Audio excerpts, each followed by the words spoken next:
शरीर की शक्ति है, संबंधों की शक्ति है। మనసు యొక్క శక్తి अगर ఉంది, परिवार के अंदर అందమైన శక్తి यूनिटी है, ఉంది, संतुलन సంబంధాల है, యొక్క శక్తి కూడా आप ఉంది, देखेंगे बहुत बड़ा काम हो जाएगा। ఐకమత్యం ఉంది कई दफा పరివారంలో. बार से कई दफा कई కొన్ని कहा कि परिवार बहुत సమస్యలు బయట महत्वपूर्ण है నుండి और इसके लिए వస్తాయి, संगठन సంబంధాల है और నుండి चीजें వస్తాయి, हैं। ఇతర विषయాల నుండి मगर వస్తాయి. जहाँ पर అయితే परिवार में संगठन है, పరివారంలో ఐకమత్యం आपस में ఉంటుందో, एकता है, स्नेह ఏ, है, అది प्यार है, ఒకరి పట్ల ఒకరికి तो ప్రేమ मिलकर के ఉంటుందో, काम అందరూ करना है। కలిసి ఒకే మాట మీద ఉన్నప్పుడు एक एक करके సమస్యని वो काम సులభంగా को समाप्त किया పరిష్కరించవచ్చు. जाता है, बस कुछ भी नहीं है।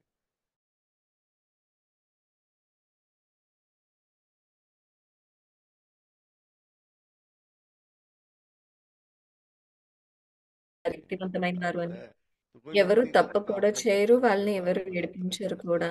नजायज तंग नहीं करता है। కాబట్టి విఘ్నాలు కూడా రావు, విఘ్నాలు కూడా అరే तो వాటంతట అవే ये चीजें ఆగిపోతాయి. शक्तियां हैं अंदर కాబట్టి अंदर ही, ये ఇవన్నీ भी శక్తులు शक्तियां काम లోపల నుండి करती हैं ఉంటాయి, जिससे कि ఇవన్నీ బయట నుండి चीजों को पैदा వచ్చే करने శక్తులు में కాదు, లోపల जो నుండి हो ఉండే जाती है वो होती శక్తులు. है, ऐसे कुछ नहीं, बस పరిస్థితులు बाकी వచ్చినా सब కానీ అవి వాటంతట అవే हो जाएगा। తీరిపోతాయి.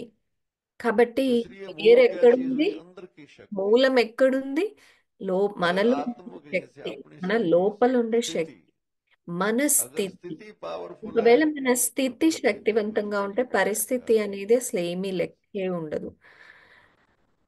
जैसे ఏదైనా कोई ఒక चीज आई, పరిస్థితి వస్తుంది, వెళ్ళిపోతుంది. ఎవరు मैंने కింద देखा పడరు. जिनका शरीर की शक्ति अच्छी होती है, ఉదాహరణకు తలనొప్పి थोड़ा వచ్చింది वैसा అనుకోండి, चलता శరీరం फिरता దృఢంగా काम ఉందనుకోండి, और चीजें జ్వరం चलती వచ్చింది रहेंगी, ఏదన్నా కారణంగా, ఒక రోజు రెండు రోజులు ఉన్నాయి, वो వస్తుంది खत्म होगी, వెళ్తుంది. क्योंकि उसके పరిస్థితి अंदर की వచ్చింది, पावर ज्यादा है। శరీరంలో कोई ఇమ్యూనిటీ चीज పవర్ आई और పెరుగుతుంది, वो खत्म हो కాబట్టి गई, అది అది 2 రోజులు इसलिए ఉంటుంది. परिस्थिति हुई, मगर स्थिति की शक्ति పరిస్థితి नहीं వచ్చింది, थी కానీ మన उसमें। ఫిజికల్ గా మన तन శక్తి की शक्ति अच्छी है, స్థూలంగా శక్తి मन की బలంగా शक्ति ఉంది కాబట్టి, ठीक है, ధనం కూడా वो ఉంది अच्छे కాబట్టి तरीके काम ఆ, करती है। పరిస్థితి వస్తుంది अब వెళ్తుంది. इसके अलावा एक और चीज है जो ఇవి समझने की కాకుండా बात है ఇంకొక खास, పెద్ద कि విషయం ఉంది, అదే आत्मिकता के ఆధ్యాత్మికత. अंदर वो चीज అదే बहुत बड़ी चीज है। ఆత్మికత. అది మన वो चीज है कि जो స్థితికి अपनी स्थिति ఆధారం. है उसका आधार ఆ करती है, స్థితి और పైన ఈ ये तो स्थूल స్థూలమైనవన్నీ चीजें हैं, ఉన్నాయి, ధనము, धन की शक्ति శరీరం है, యొక్క सेहत की శక్తి, शक्ति है, సంబంధాల संबंधों की యొక్క शक्ति है। శక్తి, मगर ఇవన్నీ अंदर ఉన్నాయి. असली కానీ चीज क्या चीज ఆత్మిక है, कि స్థితి उसकी जो मन పునాది, और बुद्धि की स्थिति क्या है, उसके మనస్సు बारे में। బుద్ధి యొక్క స్థితి ఏంటి, అది ముఖ్యమైన విషయం. उसकी जो संकल्प शक्ति है, मन माना మనసులో संकल्प సంకల్ప शक्ति, శక్తి ఉంది, बुद्धि బుద్ధి माना అంటే निर्णय शक्ति, పరిశీలన मन శక్తి, शक्ति है, నిర్ణయ मूवमेंट శక్తి, पावर है, कंट्रोलिंग पावर है। కంట్రోలింగ్ పవర్, ये जो రూలింగ్ शक्तियां పవర్. आत्मा की हैं, ఈ శక్తులు ये ఏవైతే स्ट्रांग ఆత్మలో है। ఉన్నాయో, ఇవి గట్టిగా इसको स्ट्रांग को దృఢంగా क्या ఉన్నప్పుడు भागा हमारा, इसको మన क्या स्ट्रांग कहते మనం हैं। చెప్తాం మన మనసు కూడా मन को स्ट्रांग శక్తివంతంగా क्या ఉంది. कहेंगे, कि मन మనసు शक्ति से శక్తివంతం అని ఎప్పుడు व्यापार में అంటాము?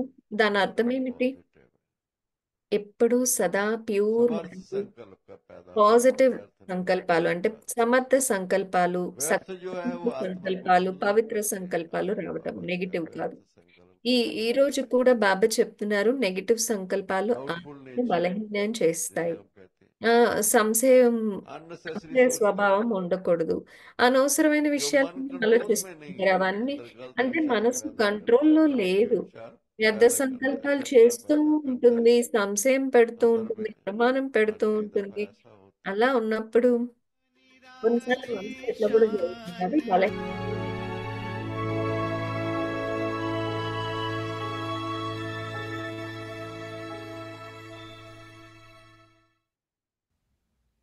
Om Shanti. ఓం శాంతి.